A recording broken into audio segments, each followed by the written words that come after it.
3:07. Estos acordes, esta sintonía nos conducen a una nueva historia. La historia de un matrimonio que se dedica, más que a la parapsicología, a investigar en casas encantadas. Y evidentemente, Estados Unidos, y más en los 70, hoy también, pero más en los 70, era un territorio preñado de casas supuestamente infestadas.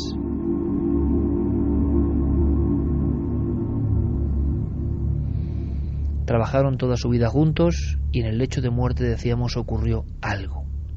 El recuerdo de un suceso absolutamente desconocido aquí en España, un suceso que de alguna forma resucita, vuelve a la vida a través de este programa, vuestro programa Milenio 3 en la SER.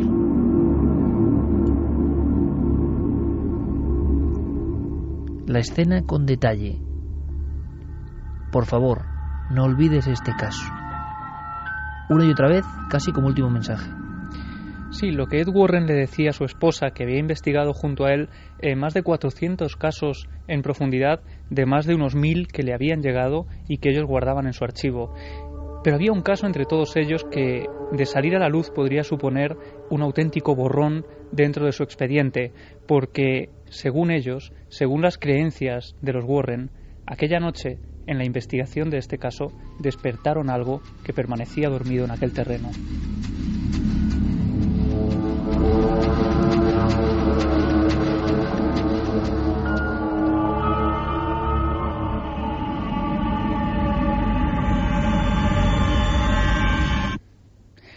Todo empieza en el año 1971, en los primeros días del año 1971, cuando la familia Perron, que vivía en Rhode Island, estaban buscando un lugar donde poder vivir toda la familia a las afueras de la gran ciudad. Y poco a poco, después de unos meses de larga búsqueda, llegan a un lugar, a una antigua granja en el centro del bosque, de un lugar, de un pequeño pueblo de ese lugar, de Rhode Island, donde creen que han encontrado su hogar. Una antigua plantación del siglo XVIII que desde ese momento se convertirá en su hogar y también en el fruto de sus peores pesadillas. Una casa como otra cualquiera, una casa en mitad de una plantación. Sí, ocurre en el pequeño pueblo de Harrisville, a las afueras de la ciudad, en mitad del bosque, cerca de un arroyo que de alguna forma se convertiría también en el lugar de ocio de los niños y que aparentemente era un lugar tranquilo, un lugar normal en el que habían vivido 8 generaciones de familias que habían vivido allí y que habían dejado al final pues a las manos de esta familia. Poco a poco ellos van haciendo la mudanza, van empezando a vivir en ese lugar, van habituándose a los ruidos normales de una vieja casa de madera. Sin embargo, poco a poco van descubriendo también que hay otros ruidos que no son muy normales y que hay cosas un tanto extrañas, ¿no? Ya casi desde el primer día los niños están muy inquietos en el dormitorio, especialmente las 3 hijas, que dicen que en mitad de la noche presienten como alguna figura que parece observarlas desde la sombra del dormitorio.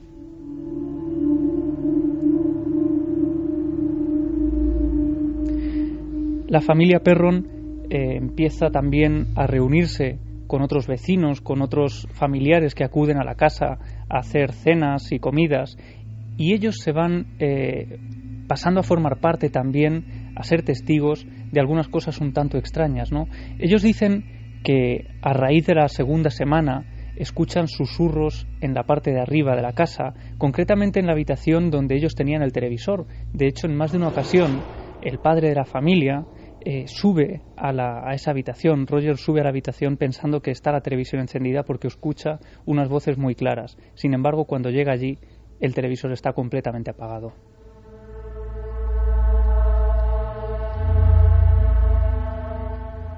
Después se empiezan a escuchar pasos también durante la noche, como si alguien estuviera rondando por la planta de abajo de la casa, de la plantación, e incluso durante más de una vez y de 2, durante varias noches, escuchan también como algo se tambalea por el exterior de la casa, entre las sombras de la noche en mitad del bosque. Ellos decían como una especie de animal moribundo que iba chocándose contra puertas y ventanas.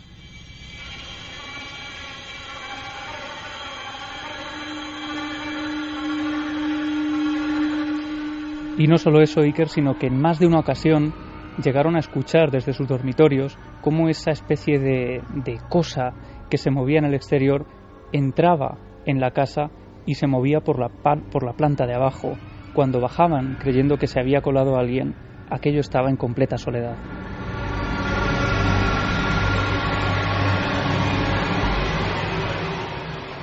Hasta que el fenómeno deja de ser esa serie de sonidos y de movimientos de objetos y llega incluso a agredir a algunos de los miembros, especialmente a Andrea Perron, la hija de la familia, que ahora, precisamente porque Lorraine Warren, intentando seguir, cumplir las últimas voluntades de su marido, le decía a esta mujer, Andrea, que por favor sacara a la luz todo esto. Ella lo ha hecho desde 2006 hasta ahora, ha publicado 3 libros, 3 volúmenes, más de 1500 páginas, recogiendo todos estos sucesos.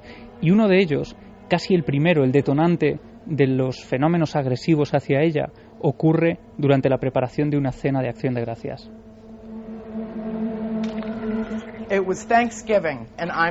Era Acción de Gracias y yo era la cocinera, así que estaba en la cocina y limpiaba mientras cocinaba. Tenía una fuente que había limpiado y todo el mundo estaba en la cocina. Habría unas 15 o 16 personas. De pronto alguien observa que la fuente está flotando junto a la ventana de la cocina. Yo estaba de pie en un rincón de la cocina haciendo mis cosas y entonces voló 3 metros en un ángulo sobre los platos a los que ni siquiera rozó hasta golpearme y hacerse añicos.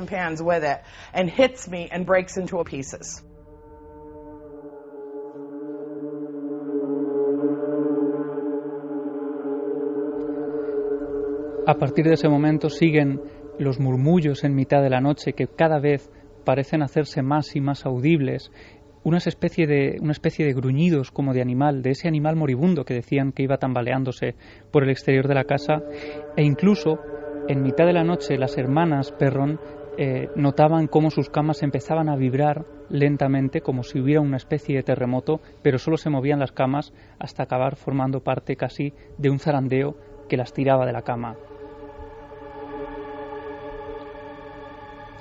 Y es por eso que en más de una ocasión Andrea Perron tuvo que recibir en su casa, en su dormitorio, mejor dicho, en su propia cama, a sus hermanas, que atemorizadas por los ruidos y por esos movimientos, tenían que ir allí para intentar calmarse.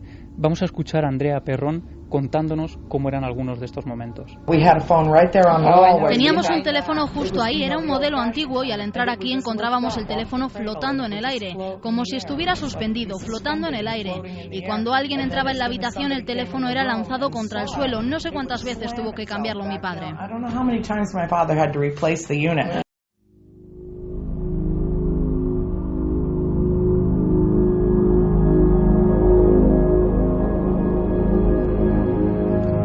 Y es que, como ocurría en otros casos, como Amityville, y lo contábamos hace poco, cuanto mayor era el miedo de la familia, mayores eran los fenómenos. Parece que podía ser histeria o que el fenómeno era como una esponja que se alimentaba del miedo instalado en 4 paredes, ¿no?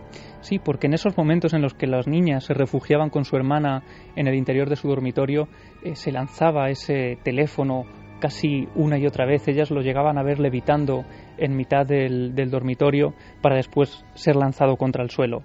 Y por eso las visitas a la habitación de su hermana eran cada vez más y más constantes. Mis hermanas venían a mi cama durante la noche, a veces llorando, otras temblando, y me decían: hay voces en mi habitación y algo está moviendo mi habitación. Hay voces y todas hablan a la vez y dicen lo mismo. Hay 7 soldados muertos enterrados tras tu pared.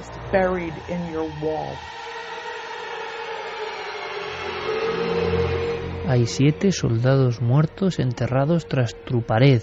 Era como un mensaje constante que se repetía y sobre todo diferentes voces daban ese mismo mensaje, esa misma letanía, esa especie de frase que por algún motivo que se nos escapa tenía que ser recordada una y otra vez por los nuevos habitantes de esa vivienda.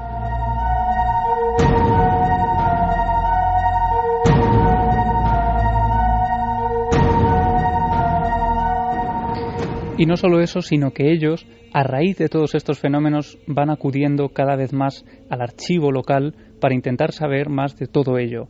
En ningún momento llegan a picar en esa pared, pero sí se enteran, preguntando en las localidades cercanas, que en 1800 era más o menos habitual a los bandidos emparedarlos vivos, ¿no?, como una especie de castigo para purgar sus pecados. Pues la cosa no termina aquí, sino que al cabo de unos años, pasan varios meses, largos meses, hasta que esto ocurre, los niños empiezan a ver una figura en el patio que da a la cocina. Concretamente la figura de un hombre vestido de época, con unos ropajes muy antiguos, que se limita a sonreírles desde debajo del árbol frente a la cocina y les hace un gesto con la mano. Les está saludando mientras sonríe alegremente.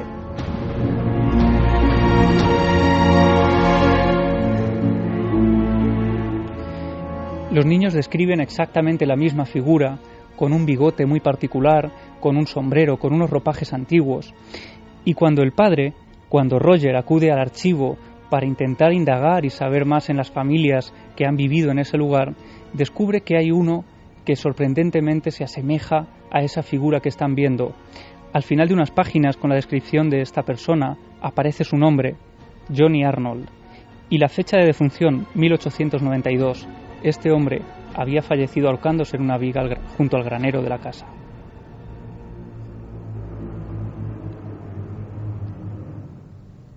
Y esta no es la única figura que ven, sino que con el paso de los días aparece otra, una figura infantil que llegan a ver varios niños, las niñas en concreto, en sus dormitorios, que aparece de la nada, que surge cuando las puertas están completamente cerradas, cuando ellas saben que no hay nadie en la habitación y sin embargo son despertadas por unos pequeños pasos que van surgiendo en la oscuridad y que les hacen ver esa pequeña figura. Había una niña pequeña que cruzaba mi habitación, tenía unos 4 o 5 años y lloraba por su madre. A veces la niña parecía de un color grisáceo y siempre llevaba un libro bajo el brazo y caminaba por la habitación y se adentraba en el armario. Nunca decía nada, solo pasaba por allí y llevaba un bonito vestido verde y morado. Era con el que había sido enterrada.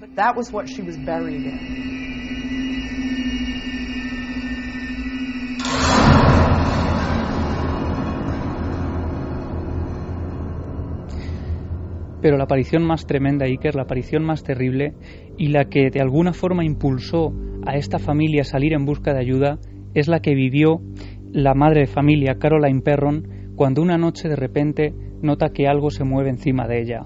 Ella está durmiendo boca arriba y de pronto abre los ojos y descubre que no se puede mover, que está completamente paralizada, pero hay algo que casi le para el corazón en el pecho, y es que sobre ella, a unos 2 metros, muy pegada al techo, hay una mujer anciana, con las manos arrugadas y pegadas al pecho, una mujer anciana con la cabeza en una extraña posición. Ella dice como si tuviera el cuello completamente torcido, y describe esa cabeza, una cabeza ahuevada, hace una comparación con un panal de abejas disecado, porque sobre esa cabeza, sobre ese rostro, no había ojos ni boca.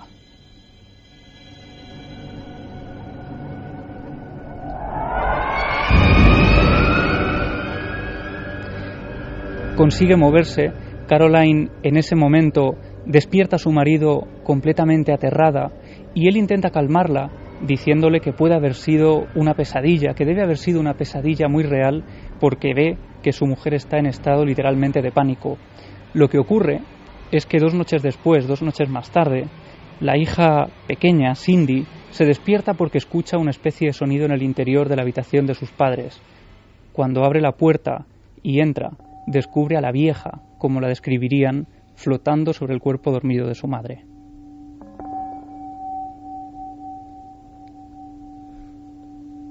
...3:21, Milenio 3... la vieja, que parecía con el cuello descoyuntado. Descripción que realmente nos parece de lo más gráfico que hemos escuchado nunca en un testigo. Simular la cabeza porque casi no hay facciones, ni ojos ni boca, pero uno sabe que es cabeza, con un panal de abejas disecado, flotando cerca del suelo, con ropajes antiguos, manos en el pecho, y la cabeza como la de un muñeco desvencijado.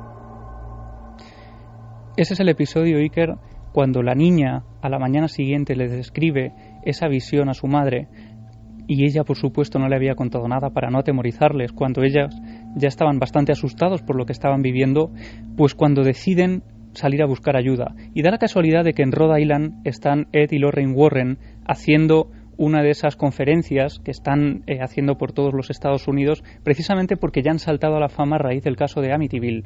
Ellos han pasado unos días en el interior de la casa poco después de la marcha de los Lutz y están contando lo que han vivido.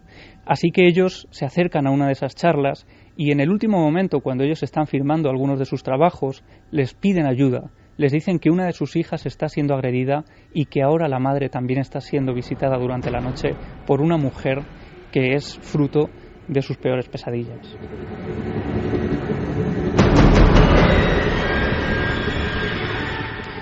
Inmediatamente los Warren toman cartas en el asunto. Al cabo de unas semanas se ponen de acuerdo para acudir a la casa y es allí donde llevan a cabo una sesión de espiritismo para intentar contactar con esa anciana. Y en una de las sesiones de Ouija, mientras uno de los ayudantes va tomando nota de todas las letras que el vaso va apuntando, al final, cuando éste deja de moverse, hay una frase escrita muy rápida, casi como en escritura automática sobre el folio. Yo soy Betsabé.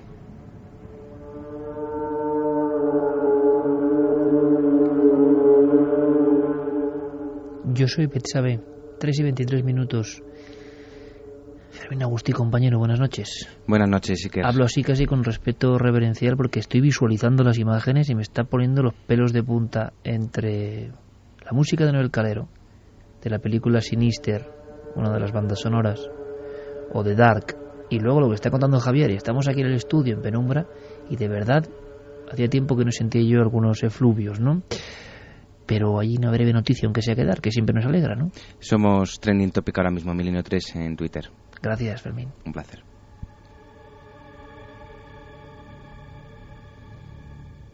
Betsabé.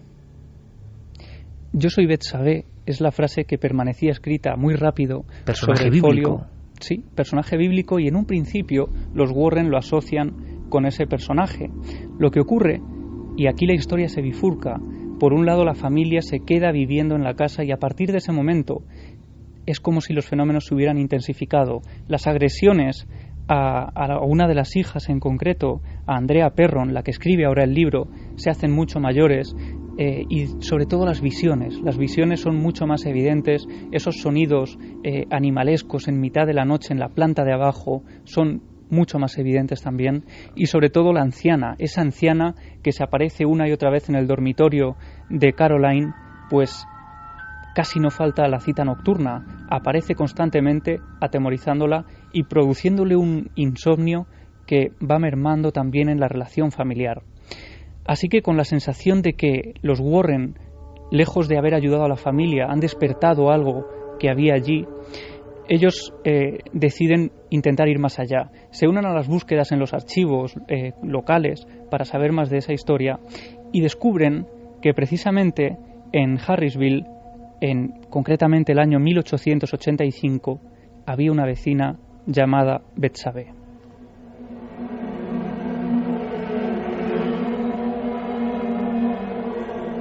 Y no era una vecina cualquiera, era una vecina acusada de brujería, precisamente porque se había quedado al cuidado de un bebé y al cabo de unos días, cuando los padres habían acudido a por el pequeño, este estaba muerto en extrañas circunstancias. De hecho, descubren un extraño orificio detrás del cuello y automáticamente todos los vecinos apuntan a Betsabé como la causante de esta muerte. De hecho, dicen que es una bruja y que ha matado al bebé como un pacto para el demonio.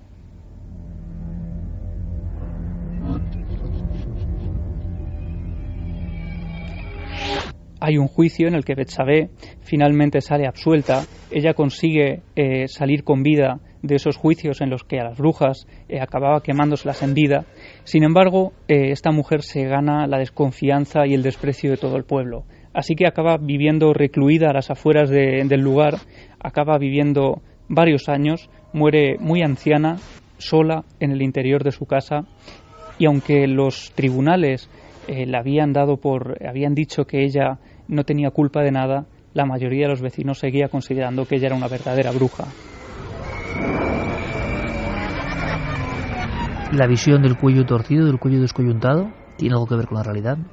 Las crónicas no detallaban nada más de la muerte, salvo esa fecha, 1885. No se sabe realmente cómo terminó sus días, ni si estaba relacionado tampoco con esa mujer. Pero los Warren, desde luego, Para ellos no había duda de que la anciana que se presentaba a unos metros sobre el cuerpo de Caroline era Betsabé. ¿Cómo acabó el caso, Javi? ¿Qué pasó? Pues cada vez más atormentada por estas visiones, porque hay que decir que principalmente era Caroline la que veía a esta mujer una y otra vez. Al final tuvo que decidir porque notaba que sus días y que su vida se iba apagando en esa casa. Ella estaba enfermando constantemente porque notaba que el miedo que vivía allí y las noches sin dormir pues estaban acabando con su vida. Vamos a escuchar, si quieres, a Andrea Perron contándonos ese momento en el que la madre pide por favor que se marchen de esa casa. Ella me dijo: cariño, he mirado a tu padre y le he dicho: Roger, no sobreviviré a otro invierno en esta casa. Era o dejar la casa o perder a nuestra madre. Así que no había otra decisión posible.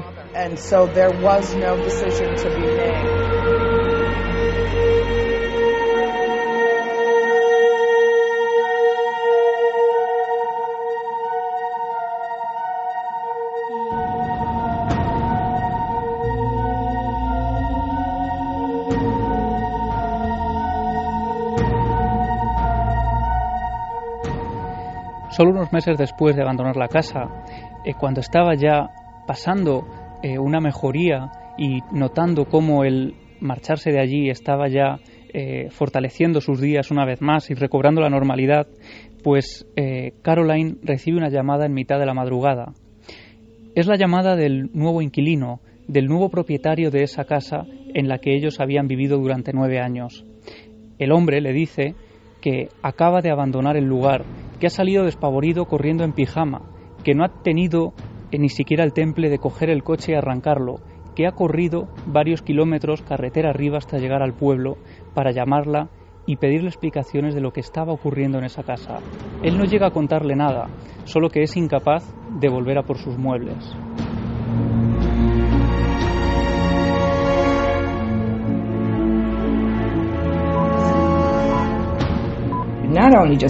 No solo me ha pasado a mí, sino a mucha más gente. Lo primero que recuerdo es el sonido de pasos que escuchó mi hija.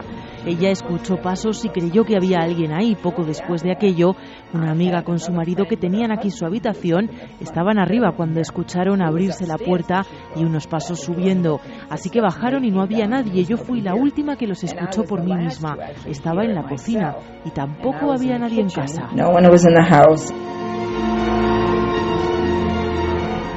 Al final, varias personas, el racimo de la familia, pero lo que nos sorprende es la llamada en la noche de este huido de la casa de la supuesta maldición, ¿no?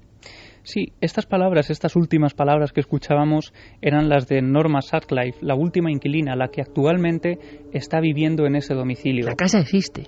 La casa existe hoy, está habitada, y no solo eso, sino que el libro y el caso ha salido a la luz hace prácticamente 2 años. Cuando ella fue allí a vivir no sabía absolutamente nada de lo que había ocurrido.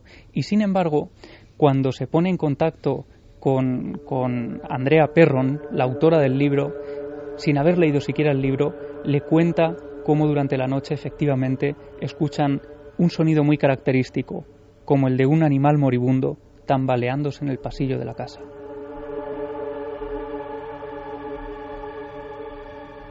y 31 minutos. Esta es la historia. ¿Qué había pasado en esa plantación? 8 generaciones. ¿Quién era el individuo que saludaba sonriente bajo un árbol, no sé si una higuera, en mitad del patio? Es curioso, quizá no tenga nada que ver, pero ¿sabes un caso? Esto el público creo que no lo sabe. ¿Sabes un caso donde los niños de la casa, durante generaciones, en un patio interior, ven junto a un árbol un hombre con sonrisa y bigote que les saluda con ropajes antiguos y que luego se desvanece, y lo dejan por escrito?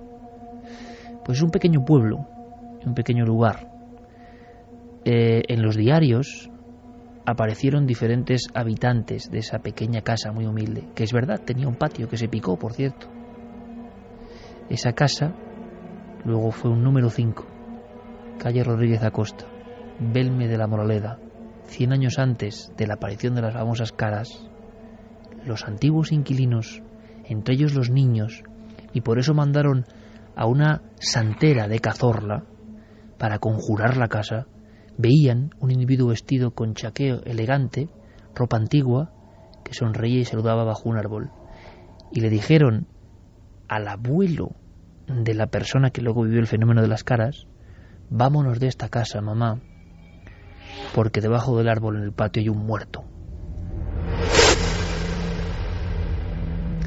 Curiosa similitud. Carmen sí sabía esto, ¿verdad? Sí sabía lo de el patio, el árbol y el muerto, ¿verdad? Sí, me acordaba de esa historia. Yo no sé qué dirá nuestro público, pero desde luego es tremendo Estados Unidos. Y claro, es un no un país, en realidad es un continente, ¿no? Prácticamente. Tan inmenso. Hemos contado muchos casos terribles, a cada cual más terrible en el aspecto del miedo. Y siempre hay uno más que te sorprende, es increíble, ¿no? Yo no sé si al público le ha pasado lo mismo. El público, el que puede escribir, porque están muertecitos de miedo la mayoría, y mejor no digo lo que piensan de Javi Pérez Campos al contar estas historias. Voy a leer algunos de los que se pueda leer, y también con Noel, que dice que con las músicas... Sí, que bueno, que nos vamos van a pasar cambiando el tercio la factura, poco a poco, Noel. La factura de Iberdrola dice que nos la van a pasar a Milenio 3, porque está todo el mundo con las luces encendidas. Vamos cambiando poquito a poco, suave, Noel, pero vamos cambiando el tercio. Johnny nos poco dice, es normal que un niño tenga este tipo de visiones. Yo cuando era pequeño vi una figura que estaba en la habitación de mis padres, sacando ropa del armario y empacando en una maleta. Tenía un pañuelo blanco en la cabeza. Me miró, sonrió y yo me fui a mi cuarto. Este amigo escribe de América, claro, empacando, ¿no? Sí. Licántropo dice, antes de comprar la casa, llamada a Milenio 3. Luego vienen las figuras, los ruidos, las líneas de teléfono por las nubes, vecinas que son brujas. A Mansalva dice, voy a tener a la vieja en la cabeza toda la noche. Desde luego es un personaje para final de temporada de Milenio 3 fantástico, ¿no? Él ha creado la imagen, la fuerza de las imágenes, ¿no? Hablábamos de eso precisamente en la reunión, cena cotidiana del equipo. La fuerza de la imagen. Resulta que la vieja ya la hemos visto, en realidad no la hemos visto, pero la hemos diseñado en nuestra mente todos los oyentes, cada uno a su forma, con esa descripción, ¿no? Como un panal. Bueno, y son cosas que, como tantas veces ocurre, la fuerza del testimonio, de la palabra en ocasiones, es muy superior al de una fotografía, un grabado, una pintura, ¿no? Me dices, o algo así, porque es imposible pronunciar este nombre, dice, vamos, yo me despierto y veo a alguien encima de mí sin rostro y me hace de guía al otro barrio. Daniel Polinario, y estuvieron mucho tiempo en esa granja, por Dios. 9 años, la primera decía. Noche Sí. hago la mudanza. 9 Sopla años. Norceste, se debería de haber picado las paredes, y si es cierto lo de los cadáveres, enterrarlos. Roser dice, no teníamos bastante con mirar debajo de la cama y en los armarios, que ahora tenemos que hacer prospecciones en las paredes. Cristian Roldán es escuchar Milenio 3 en penumbra y multiplicarse los ruidos sospechosos. Daniel Morros, escuchando Milenio 3, ¿cómo es que genere más miedo un sonido de silencio que la mejor de las historias? Hombre, pues porque el silencio suena también, ¿eh? El silencio suena, y el silencio, como se escucha tan poco, cuando llega... Yo recuerdo el testimonio que rescatamos este año de Joaquín Cobos, ni más ni menos, que era un testimonio de fantasmas, y era un estudio de grabación. Y Joaquín Cobos, fuera de cámara, me decía, y luego lo repitió, pero lo dijo con mucha intensidad, como a veces pasa, ¿no? Al margen de los micrófonos y las cámaras. Me decía, Iker, es que tú no sabes, cuando grabábamos en aquel estudio, en la antigua carretera de Alcorcón, solos en la noche, claro, había una figura, veíamos una figura, nos rondaba una figura. Pero no en un estudio de grabación, cuando uno está solo haciendo determinadas operaciones de producción, trabajo más o menos rutinario, hay un momento en que uno se da cuenta que se escucha el silencio más absoluto, que uno está grabando el silencio, y ese silencio puede resultar terrorífico absolutamente cuando uno es consciente de que está en la casa solo grabando, porque teme que en cualquier momento aquellos aparatos, aquellas regletas, aquellas cintas de la época de Reeboks, ¿no? Van a de repente emitir algo que no es esperado, ¿no? Es como cuando uno escucha las psicofonías, a veces la inquietud del sonido vacío es lo realmente, la espera, ¿no? La tensa espera, algo que rompe la quietud es lo que nos aterra, ¿no? Entonces el silencio es un componente, tanto en los discursos, en las palabras, en lo que estamos haciendo ahora, realmente forma parte, ¿no?, del ajedrez de las emociones, claro que sí. Más cuestiones, Carmen. Jonathan dice, por suerte en América aún es una hora temprana, las historias de Javi Pérez Campos son increíbles. Darvos dice, despertaron algo que estaba dormido, de aquí sale un guión estupendo para una película. Bueno, esa película existe ya, ¿no, Javier? Sí, ahora justo han hecho una película que se llama Expediente Warren, que se estrenará en julio y que, bueno, pues cuenta desde luego con la aprobación de la protagonista de esta historia, con Andrea, que es una de las hijas que vivieron todo aquello. Ella ha visto la película y dice que lejos de ser una superproducción de Hollywood que bebe de muchas historias inventadas y que aumentan la realidad para dar miedo, ella dice que se ajusta muchísimo a la realidad. De todas formas, la fuerza tremenda de la descripción que conforma una imagen. Lo decíamos antes, esta misma tarde yo leí algunas páginas de un trabajo, ya tiene unos años, Autobiografía sin vida, yo lo recomiendo, de Félix de Azúa, todo un intelectual, que se basa en las pinturas de Chauvet, en el inicio del arte rupestre, pero para hablar de la fuerza de las imágenes. Decía este autor algo que me ha sorprendido muchísimo y que creo que es verdad. Cada generación, cada X tiempo es hija de una imagen, de un grupo de imágenes. Cuando pasa esa generación, ni los terrores, ni las fascinaciones, ni los amores, ni los desamores son los mismos. Las imágenes del mundo de nuestros padres son unas muy concretas. A veces son imágenes de la pantalla en televisión en blanco y negro, de determinadas portadas de periódico, de determinados regímenes, de determinadas cosas que ocurrían, ¿no? Y nosotros las vemos y no podemos sentir lo mismo.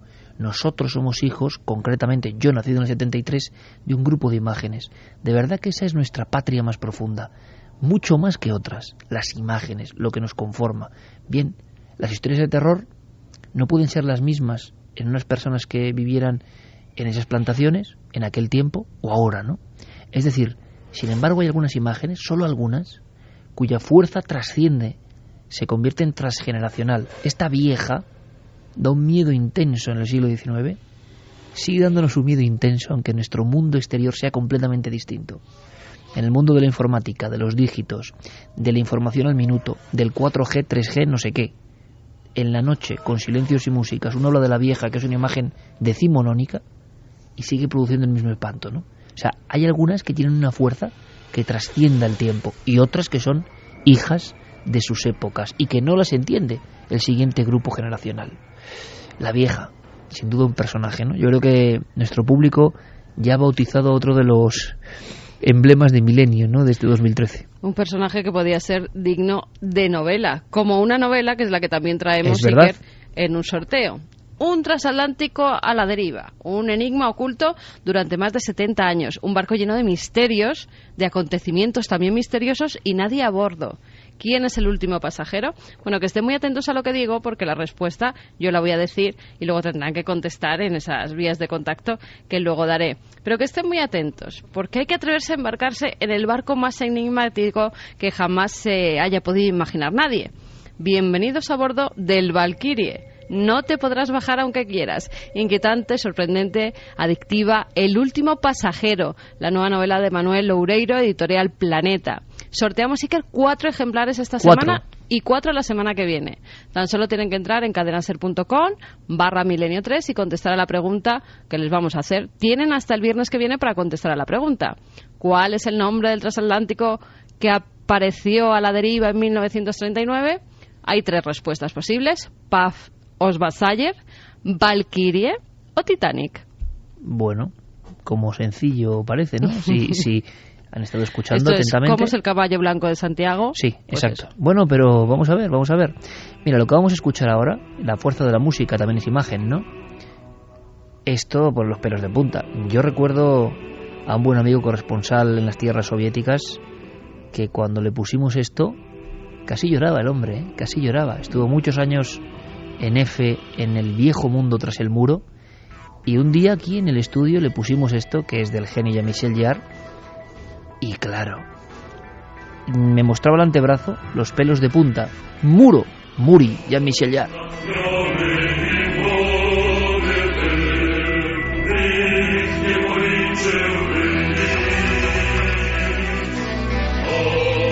Porque hay músicas del bloque del este en concreto, no solo de la Unión Soviética, en este caso sería Polonia, el tono de voz, el eco, la fuerza, aunque sean con los instrumentos digitales de Jean-Michel Jarre impulsando, lo que estamos hablando, ¿no? Cada uno estará poniendo imagen Pues seguramente un montón de soldados o de obreros o de un mundo febril, todos a una, y tenemos un icono, una imagen arquetípica, ¿no? Ese mundo propio de la antigua Europa del Este, solidaria y también muy cruda, ¿no?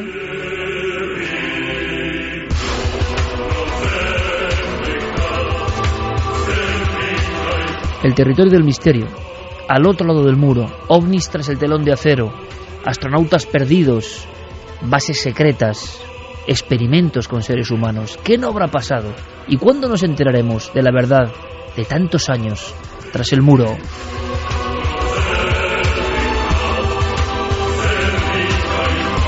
Investigaciones en parapsicología, casas encantadas, el comunismo y el materialismo enfrentándose a algo que es mucho más antiguo que él, la esencia de una tierra absolutamente misteriosa.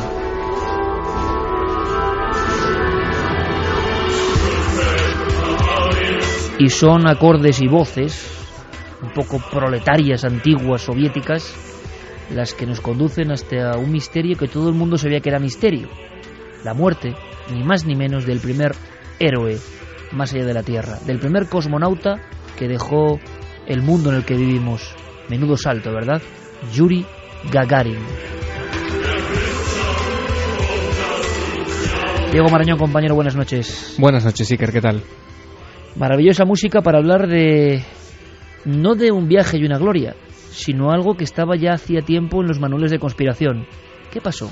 ¿Cómo murió Yuri Gagarin? Pues efectivamente es una historia que lleva coleando bastante tiempo, pero que se ha vuelto a poner de actualidad precisamente a raíz del estreno de una película que se llama Gagarin, el pionero del cosmos, que ha tardado 6 años en rodarse y que se ha dilatado bastante en el tiempo y está ahora mismo en los cines de Moscú, ¿no? Bueno, ha sido el reconocido cosmonauta ruso Alexei Leonov, antiguo amigo de Yuri Gagarin y miembro del primer grupo de cosmonautas de la Fuerza Aérea Soviética, también el primer hombre que realizó un paseo espacial, el que ha desvelado hace solo unos días la que, según él, fue la verdadera causa de la muerte de este hombre, del mítico Yuri Gagarin. Leonov tiene 79 años hoy, Iker, y ya lleva bastante tiempo. Incluso en 2004 él escribió un libro junto a otro astronauta donde ya exponía esta teoría. Él nunca ha estado conforme con la teoría oficial de la muerte de Gagarin. ¿Qué es cuál? La verdad es que en aquel momento, en el momento en el que se formó la comisión para investigarla, se dijeron varias cosas. Se apuntó, fíjate, se especuló desde incluso un posible suicidio, un choque con algún objeto desconocido, un sabotaje ordenado desde las altas esferas soviéticas. La verdad es que la que más papeletas tenía para ser, digamos, la buena, era que Yuri Gagarin podría haber sufrido la despresurización accidental de la cabina del caza que pilotaba cuando murió. Murió él y otro piloto amigo. Ahora lo que nos ha dicho este hombre, Alexei Leonov, es que Yuri Gagarin, este mítico cosmonauta, parece ser que pudo perder el control del caza que pilotaba por culpa de la turbulencia de la estela de otra aeronave. Un avión que podría haber volado demasiado cerca, mucho más cerca de lo recomendable, y que pudo haber sido el causante de ese terrible accidente que provocó que el caza que pilotaba se incrustase 6 metros bajo tierra mientras descendía en picado.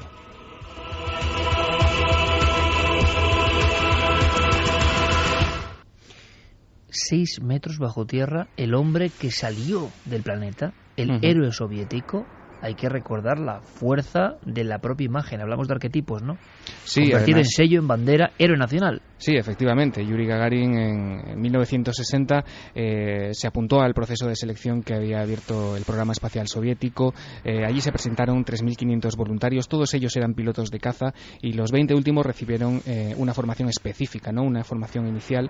Entre todos ellos después se escogió a un grupo de 6 hombres y finalmente fue Gagarin el que resultó elegido como primer cosmonauta. Y el miércoles 12 de abril de 1961 Yuri Gagarin se convertía en un icono mundial al ser el primer ser humano que viajaba al espacio. Lo hacía en la nave Vostok 1 y él lo recordaba al llegar a la Tierra de esta manera. 9 часов 7 минут по московскому времени я услышал свист и все нарастающий гул. Почувствовал, как гигантский космический корабль задрожал всем своим корпусом. Un paseo fuera del planeta, ni más ni menos. Una odisea acariciada por el ser humano durante siglos. Antes de las proezas de los norteamericanos está Gagarin. Se habló mucho de la depresión de Gagarin, problemas con el alcohol, se comentó en su vuelta de alguna forma a la Tierra.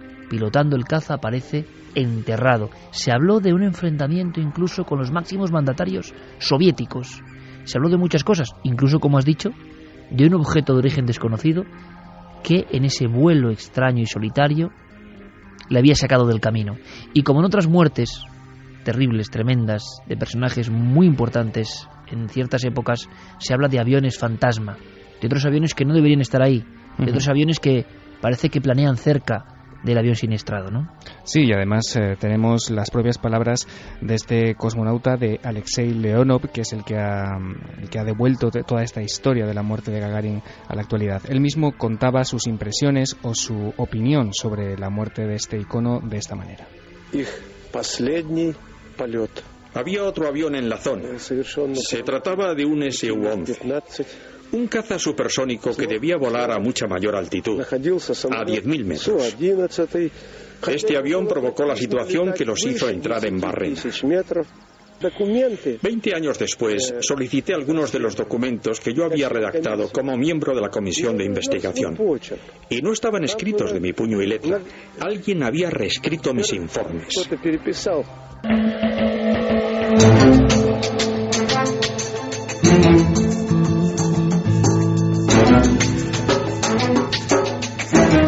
Informes reescritos, muertes extrañas. Bueno, un individuo molesto que al parecer es apartado del camino. ¿Cuántas veces ha pasado eso, no? Esto no es de crear o no, esto es que ha ocurrido.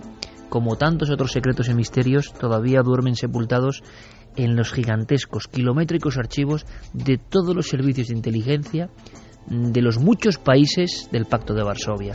Ahí hay material para siglos, ¿no?, de misterio, yo creo.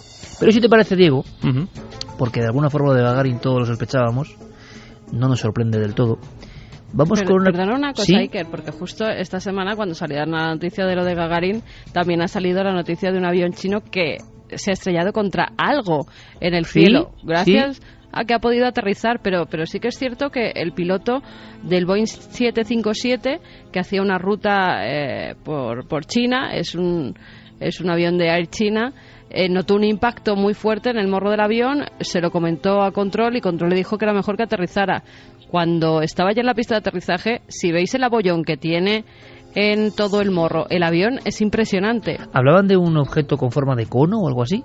Sí, han dicho que podía ser un objeto con forma de cono, que no sabían lo que era, pero los expertos, como siempre, han dicho, era un pájaro. Dice, bueno, vale, era un pájaro y no hay sangre, no hay plumas y hace tal tamaño de bollo. Bueno, pero era un pájaro y borrón y cuenta nuevo. Mañana otra noticia. Por eso que te digo nadie que piense. Tal vez nos enteremos 50 años después de que ha causado el bollo en este Boeing 757. Esto está muy bien hilado, porque ha sido hoy entonces, estos días. Efectivamente. Sigue habiendo cosas en los cielos no identificadas que a veces chocan. Interesante. Créalo o no, Diego, una granja con cadáveres. Sí, una granja con cadáveres, un campo auténtico de sangre, Iker.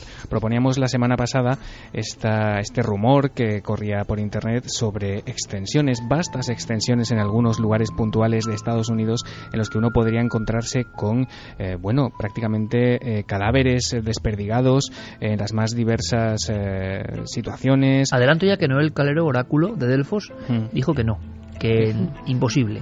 Que era imposible. Dedo pulgar hacia abajo, rotundo.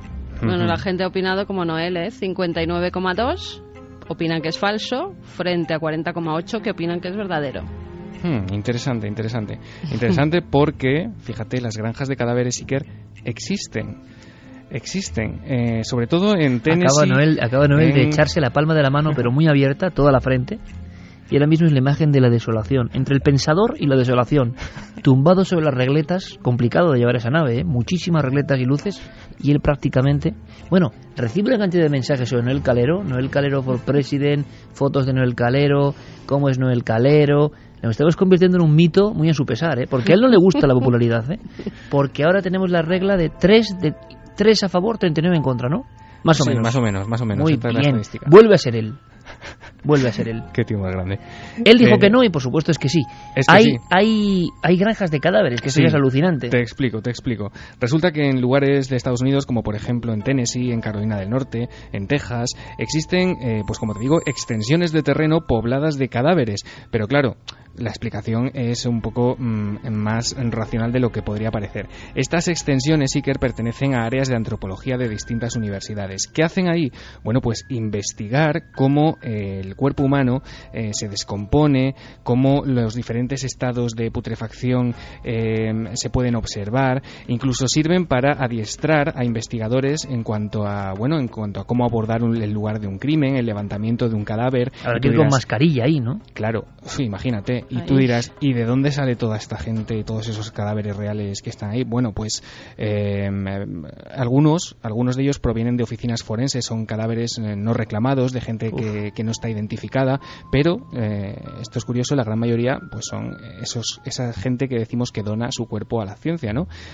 Sirven algunos de ellos para este objetivo. Y te puedes imaginar, pues lo macabro, ¿no?, de la estampa. Tú hombre, tampoco es que te lo vayas a encontrar así de repente. El sitio está perfectamente protegido con una valla, te puedes imaginar, ¿no? Pero sí que es cierto que los cadáveres se encuentran en las más diversas situaciones, se pueden ver a simple vista dentro de coches, semienterrados, con una bolsa de plástico, es decir, simulando las situaciones en las que un cadáver puede ser encontrado por las fuerzas de seguridad, pues en la vida real.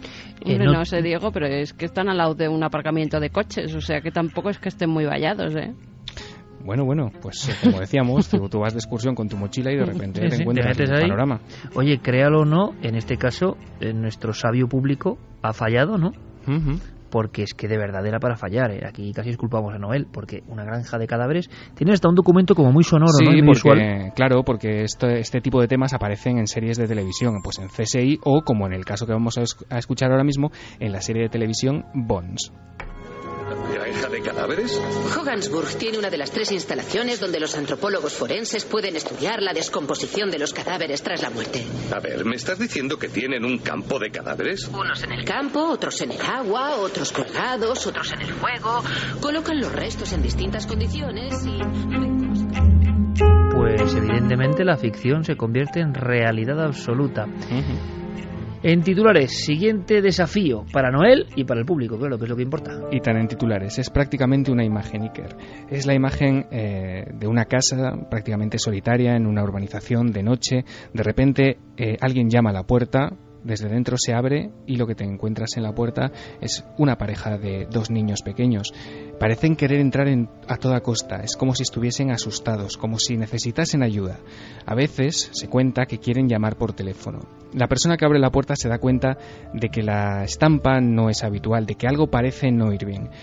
Y esa impresión acaba confirmándose cuando los pequeños levantan su mirada para cruzarla con la tuya y tú te das cuenta de que sus ojos no tienen iris, sus ojos no tienen vida, no tienen alma, están completamente negros. Se dice que estos niños han aparecido en muchos lugares del mundo, en las más diversas situaciones, y que las personas que se encuentran con ellos en la puerta de sus casas jamás vuelven a ser los mismos. Pero estamos, como siempre, ante un mito urbano del siglo XXI o quizá ante algo más real de lo que pudiera parecer.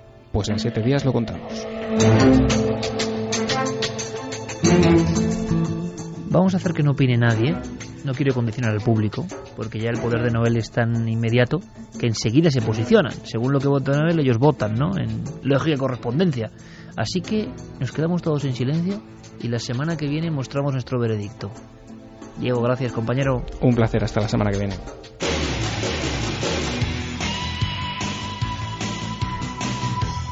Los niños sin iris. En fin, Carmen, rematamos con mensajes. Pues mira, rematamos con mensajes con más niños, pero en esta ocasión una buena noticia. Menos mal, porque vaya programita que llevamos. Romero, desde el hospital de Arlington, en Virginia, dice Arlington. que nos escucha todos los fines de semana, que lleva 7 años oyéndonos y que este fin de semana que le ha tocado escucharnos desde el hospital, ya que estoy súper feliz, ya que mi novia y yo hemos tenido un nuevo milenario. ¡Qué bien! Enhorabuena. Al cual, en honor a Iker y a todos los milenarios, le hemos llamado Iker Manuel Romero. Dice, solo les pido que me den un saludo milenario, ya que sería un lindo recuerdo para mi pequeño Iker, que tiene la bendición milenaria.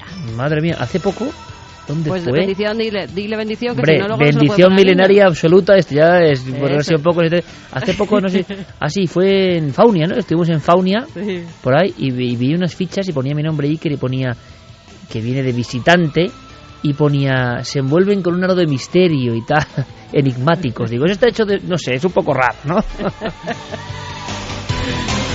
En esas plaquitas, ¿no? Pero bueno, por supuesto, bendición para todos los que llegan al mundo, por supuesto que sí, y para esos papás que y mamás que incluso les han hecho escuchar Milenio 3. Esta tarde, llegando a la radio, una mujer de Argentina me decía que en su proceso hospitalario, muy grave, escuchaba Milenio 3 y con una sonrisa increíble con su hija me lo quería agradecer. Pero es que a Javier Sierra esta mañana en la Feria del Libro, bueno, es increíble, le ha venido una persona que estuvo en coma 3 meses y sabéis, os lo digo, Noel, Fermín, Guillermo, Carlos, Santi, Javi, Carmen, ¿sabéis lo que escuchó sin parar durante 3 meses de coma? Los podcasts de Milenio 3. Estaba viva, bien, lo agradecía el programa, se acordaba de cosas y fue a Javier a darle las gracias en nombre de todos. Increíble. Con esas cosas, ¿verdad? Cómo se queda uno, ¿eh? Increíble, porque es que además ya lo han hecho más veces. Sí. Es increíble sí. que además luego se acuerdan de lo que han escuchado en ese estado de coma. O sea, aunque algún programa como el de hoy casi es mejor eliminarlo, ¿no? Porque para ánimo, pero en fin, siempre hay ese espíritu de fondo, ¿no? Que es lo que importa. Nos marchamos ya. Javier Pérez Campos, compañero. Mañana descansamos, aunque habrá cuarto milenio a su manera también, ¿no? Una remisión. Y por supuesto, para muchas personas que no lo han visto. Gracias por la historia de hoy y a seguir investigando, compañero. Un abrazo muy fuerte. Un abrazo. Fermín, Noel, gracias como siempre. Y Carmen, que mañana eso de nos vemos no tanto, aunque sí como en diferido, ¿no? Que es un poco extraño. Sí, nos vemos repetidos. Pero es importante que luego nos escriben que no acaba cuarto milenio. Que habrá cuarto milenio prácticamente durante todo el mes de julio. Tenemos programa. Sí, hasta finales de julio vamos a tener casi cuarto nada, milenio. Para hartarse, ¿no? Ya. Bueno, ha sido un placer como hasta siempre. En vacaciones. Claro que sí. Un abrazo para todos, sed muy felices. Y la semana, a pesar de que la cosa está tan cruda como parece, con toda la ilusión del mundo. Venimos de nuevo aquí en 7 días.